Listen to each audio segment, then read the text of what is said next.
आज एक ऐसी शक्ति की मैं वीडियो लेकर आया हूं जिसको नाम सुनने मात्र से ही समझ लो आपके रोंगटे खड़े होने वाले हैं। वो इतनी तगड़ी शैतानी शक्ति है कि एक समय में ही समझ लो वो नमाज भी पढ़ सकती है और दूसरे समय पे वो हनुमान चालीसा का भी पाठ कर सकती है। भगवान ना करे वो आपके घर में प्रवेश कर गई तो सोचो आपके बस की नहीं है कि उस शक्ति से अपना पीछा छुड़ा लो। वो और कोई नहीं, वो है गूगन मशानी, जो एक बार आपके घर में गई तो समझ लो आपको लेकर साथ जाएगी।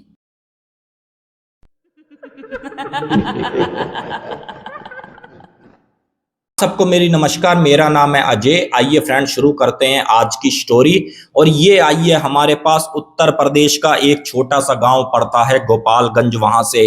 और उसी गांव का एक छोटा सा परिवार जो काफी ज्यादा समृद्ध होता है, उस गांव में सबसे ज्यादा पैसे वाले वही लोग होते हैं। और उस परिवार में 4 सदस्य होते हैं। बड़े लड़के का नाम मनोज, जिसकी एज आप ये लगा लो 19 से 20 वर्ष होती है। छोटे लड़के का नाम सुशील, जिसकी एज आप ये लगा लो 16 से 17 वर्ष की होती है।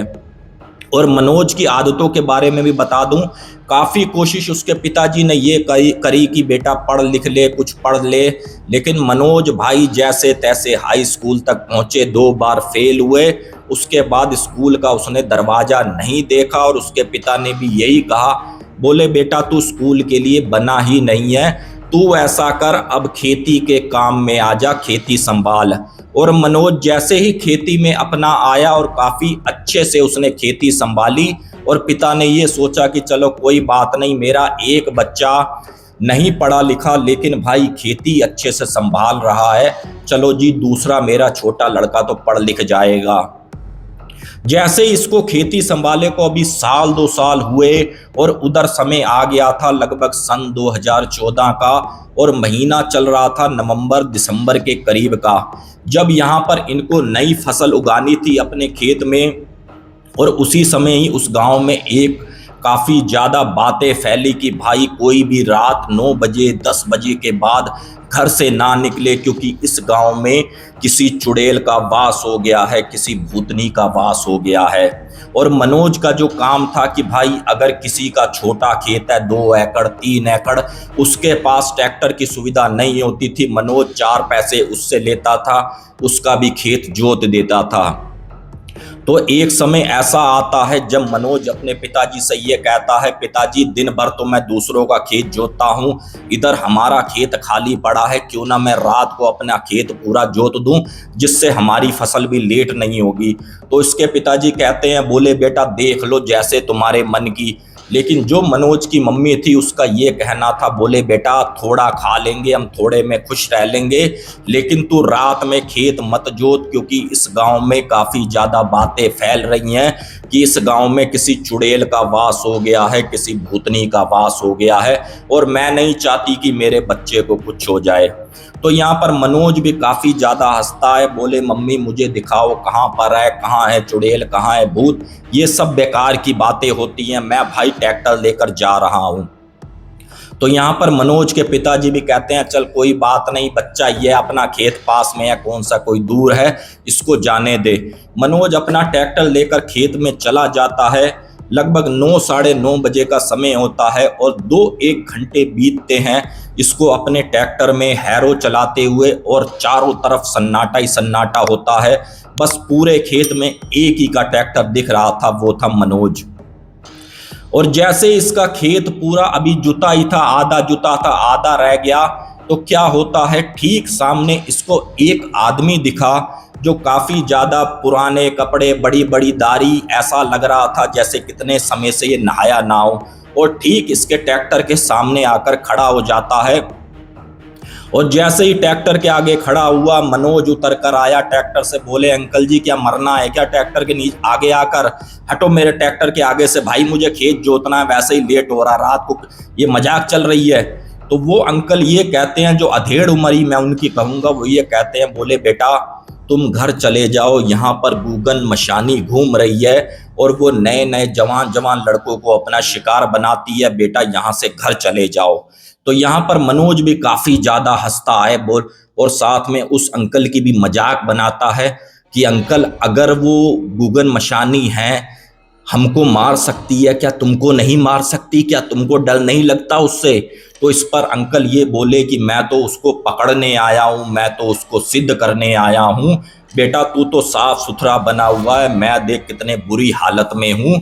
और वो साफ सुथरे लड़कों को पकड़ती है। बोले बेटा घर चला जा, अपना खेत दिन में जोत लेना। लेकिन मनोज उसकी कुछ नहीं सुनता और उसको ऐसे हाथ से धक्का देता है, हट जा भाई आगे से, मुझे बड़ी देर हो रही है। अब जैसे ही मनोज अपना ट्रैक्टर चला रहा था और जैसे लगभग लगभग इसका खेत जुत चुका था और ये ट्रैक्टर घुमा के जैसे ही मेन रोड की तरफ लाने लगा, तो क्या देखता है कि एक औरत इसके ट्रैक्टर के आगे खड़ी हुई है, जो काफी ज्यादा श्रृंगार करी हुई और काफी ज्यादा उसका चेहरा डरावना लग रहा है। और मनोज जैसे ही उसको देखता है तो एकदम से उसका ट्रैक्टर अपने आप वहां पर बंद हो जाता है। अब जैसे ही ट्रैक्टर बंद हुआ, मनोज की यहाँ पर चीख निकली और मनोज वहीं का वहीं बेहोश हो गया। और इधर समय हो गए रात के लगभग 12 से 1 और यहाँ पर मनोज के परिवार को भी काफ़ी ज़्यादा चिंता होने लगी। बोले भाई हमारा बच्चा क्यों नहीं आया, हमारा बच्चा क्यों नहीं आया। मनोज की मम्मी ये कहती है कि भाई मनोज का पता लगाओ, मनोज कहाँ रह गया। मनोज के पिता क्या करते हैं, एक दो पड़ोसियों को लेकर जाते हैं तो क्या देखते हैं कि भाई मनोज खेत में पड़ा हुआ है, ट्रैक्टर बंद पड़ा है और ट्रैक्टर की सीट पर इस तरीके से बिल्कुल मूर्छित अवस्था में पड़ा हुआ है। उसको घर लाया जाता है, बिस्तर पर लेटाला जाता है और उस पर पानी के छींटे मारे जाते हैं। बोले बेटा क्या हो गया? तो मनोज सारी बात बताता है कि ऐसे ऐसे मेरे सामने काफ़ी ज़्यादा डरावनी शक्ल की कोई औरत खड़ी हुई थी, जिसको देखकर बिल्कुल ही मुझे ऐसा लगा कि आज तो मेरी धड़कन रुक जाएगी और मुझे काफ़ी ज़्यादा डर लगा, इस मारे मैं बेहोश हो गया। तो यहाँ पर मनोज के पिताजी कहते हैं चल बेटा कोई बात नहीं। मनोज की मम्मी कहती है मैंने तो तुमको पहले ही मना किया था कि भाई गांव में बातें चल रही हैं तो सब झूठ थोड़ी ना, किसी ने देखा समझा होगा तभी तो ये बातें निकल कर आ रही हैं। यहाँ पर मनोज अपना सो जाता है और ठीक सुबह 5 बजे उठता है, जो अभी बाहर हल्का हल्का कोहरा भी था, और अपने घर के मंदिर में धूप अगरबत्ती जलाकर काफ़ी तेज तेज हनुमान चालीसा का यहाँ पर मनोज पाठ कर रहा था। अब जैसे ही मनोज की मम्मी उठी, मनोज के पापा उठे और उनको देखकर काफ़ी ज़्यादा खुशी हुई। बोले बेटा चलो कोई नहीं, हमारा बच्चा धार्मिक भी है, देखो आज तक ये मंदिर में घुसता नहीं था, अब इसने कहीं ना कहीं पूजा भक्ति भी शुरू कर दी। जैसे ही 15 से 20 मिनट बीते तो क्या होता है, उन्हीं के दरवाजे को कोई खटखटाता है। जब दरवाजा उसकी मम्मी खोलती है और उसकी मम्मी से एक आदमी जो बाहर खड़ा हुआ होता है वो ये कहता है भाभी क्या तुम्हारा लड़का क्या नमाज भी पढ़ने लगा है क्या? तो इस पर उसकी मम्मी कहती है नमाज तो नहीं पढ़ता ना, तो ये कोई नमाज वाला कोई इसका मुस्लिम लड़का दोस्त है तो ये नमाज क्यों पढ़ेगा? बोले नहीं मैंने इसको देखा था, ये अभी नमाज भी पढ़ रहा था। तो इतना उसकी मम्मी सुनती है और अंदर आ जाती है और ठीक उसके पिता को बताती है कि देखो लोगों को भी क्या क्या दिमाग में बातें आ रही हैं, हमारा लड़का हनुमान चालीसा का पाठ कर रहा है और ये कह रहे हैं कि हाँ भाई ये नमाज पढ़ रहा है। इतने में मनोज क्या करता है, अपने घर के अंदर कमरे में चला जाता है। और मैं आपको बता दूं उनके घर खरगोश पालने का भी काफ़ी ज़्यादा चलन था, जो उसकी मम्मी को काफ़ी ज़्यादा पसंद थे खरगोश। तो मनोज के कमरे में ही खरगोशों का पिंजरा रहता था क्योंकि सर्दियों के दिन थे। मनोज अंदर से कुंडी लगा लेता है तो घंटे आधे बाद मनोज की मम्मी कहती है बेटा दरवाजा खोल खाना खा ले। मनोज के पापा कहते हैं बेटा दरवाजा खोल खाना खा ले, लेकिन यहाँ पर मनोज दरवाजा नहीं खोलता और काफ़ी ज़्यादा उसको पुकारने के बुलाने के बाद क्या करते हैं कि भाई ये दरवाजा तोड़ना पड़ेगा, मनोज आखिरकार कर क्या रहा है अंदर।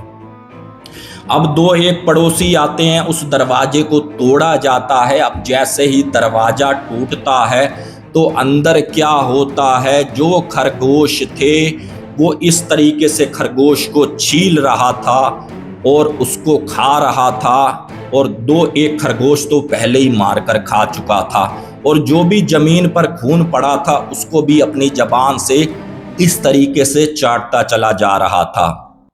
तो इसके पिताजी बोले क्या कर रहा है तू, ये पागल पुगल हो गया क्या? तेरे को खाने को नहीं मिला, ये तो क्या कर रहा है, जिंदे खरगोश मार के खा रहा है। तो इस पर मनोज ये बोला, ए बुड्ढे चुप कर जा तू। अब इतने में इसकी मम्मी बोली, बोले बेटा ये देख, ये तो मेरे बच्चों की तरह थे, तूने इसको क्यों मारा। तो इतने में मनोज फिर बोला, ए बुढ़िया तेरे को भी इसी तरीके से जान से मार दूंगा अगर आइंदा तू मेरे बीच में आई या मेरे से बोली। अब इतना उसकी मम्मी सुनती है, उसकी मम्मी तो इस तरीके से सिर झुका लेती है कि भाई ये हमारे बच्चे को हुआ क्या। बराबर में ही कोई इतना सा डंडा सा पड़ा हुआ था मनोज के पास में, तो मनोज ठीक डंडा मारता है अपनी मम्मी को और उसकी मम्मी के यहाँ लगता है। अब जैसे ही उसकी मम्मी के यहाँ लगा, जो भी खून का ब्लड था नीचे गिरा। मनोज क्या करता है, उसी ब्लड को अपनी जीभ से फिर से चाटने लग जाता है।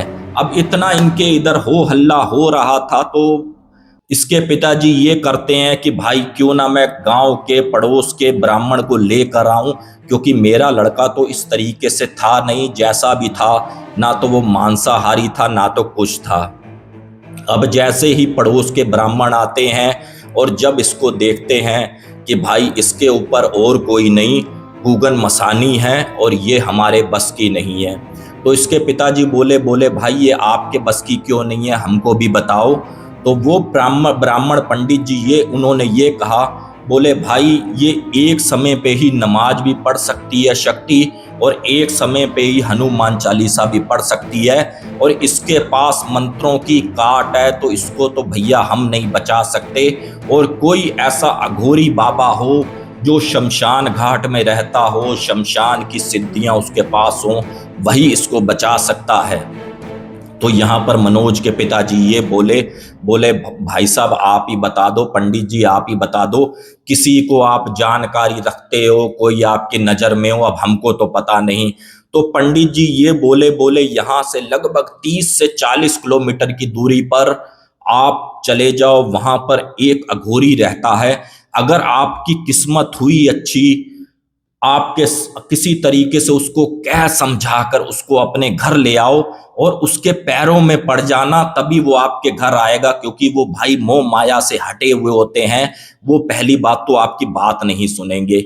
इनके पिताजी अपने एक दो साथी को लेकर चले जाते हैं उसी शमशान घाट में ही, और इत्तिफाकन इनकी किस्मत इतनी अच्छी होती है, वो अघोरी भी वहां बैठे हुए होते हैं और ये उस अघोरी के पैर पकड़ लेते हैं और ये कहते हैं, बाबा ऐसे ऐसे मेरे लड़के की तबीयत खराब है, आप मेरे साथ चलो, अगर आप मेरे साथ नहीं गए तो हम भी इसी नदी में कूदकर अपनी जान दे देंगे।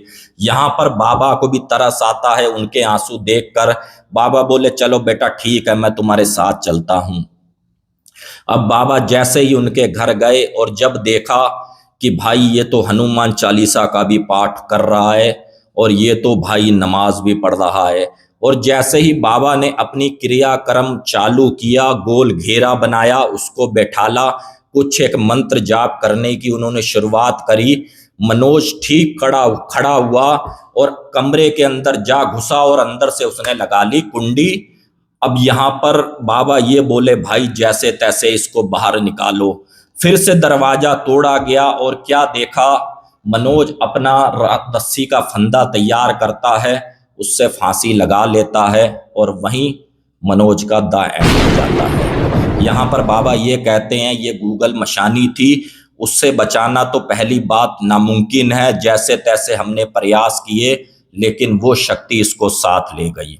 तो फ्रेंड ये पूरा इंसिडेंट इनके साथ हुआ था सन 2014 के करीब, और स्टोरी के साथ साथ इन्होंने ये कहा था कि भाई ये स्टोरी जो भी सुन रहा है अपने इष्ट का नाम जरूर ले, हर हर महादेव, चाहे हनुमान जी, चाहे कोई से भी उनके इष्टों, स्टोरी सुनते समय अब उसका नाम जरूर लें, क्योंकि ये नाम सुनने मात्र से भी कई बार असर इसका शुरू हो जाता है। बाकी फ्रेंड्स अगर आपको स्टोरी पसंद आई हो तो प्लीज चैनल को सब्सक्राइब करें, प्यारा सा कमेंट करें, ये आर्टिकल आप कहां से देख रहे हैं। जय हिंद जय भारत।